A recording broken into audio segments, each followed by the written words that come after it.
The Ministers of Education and Health are in St. Anne this evening to assess and give leadership to the Ocho primary school.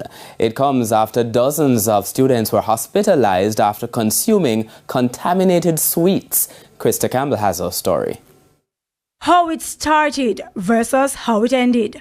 The seemingly harmless candies that sent about 65 students from the Ocho primary school to the emergency room at the St. Anne's Bay Hospital Monday afternoon. A lone vendor, no one knows him, came by and sold a product to our boys and girls, and we realized that after 8 o'clock, going 9 o'clock, boys, they started to show symptoms, vomiting, feeling dizzy, blocking out, and so we rushed them to the nurse. Principal Suzette Barnes-Wilson says the Education Ministry, police and Ocho Health Center were then called, and the school administrators were advised to bus the affected students to hospital.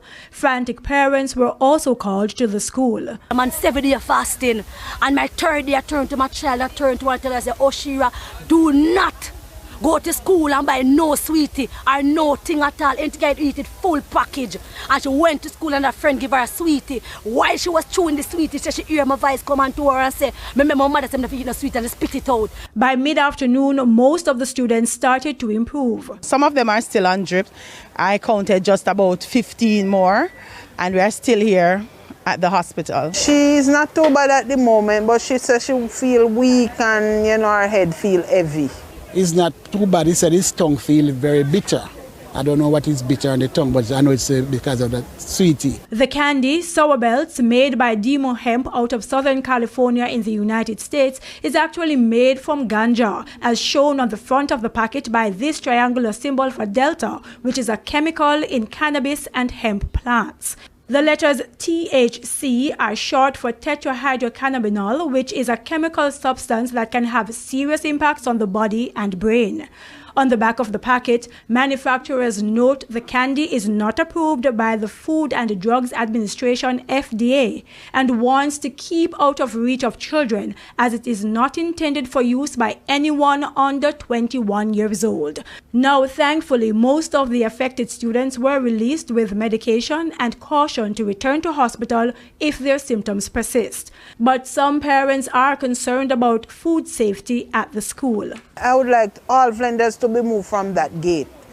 All vendors, because we don't know what they're giving our child. Then leave home good, and at the moment then come home is a different thing. They act like they're mad. Sometimes you talk to them and talk to her and she get mad for me. That's me if I understand, no, this is not the child that I did have. The principal insists Monday's incident was isolated, and as recently as 3 weeks ago, she met with vendors about what they sell to students. I was told when I drove in that a man came by selling stuff, and they asked him kindly to leave, and he left and went to the back gate. The male vendor is being asked to report to the police. Anyone with information that can assist us to identify him or his whereabouts are asked to communicate with the St. Anne police or any of our confidential line.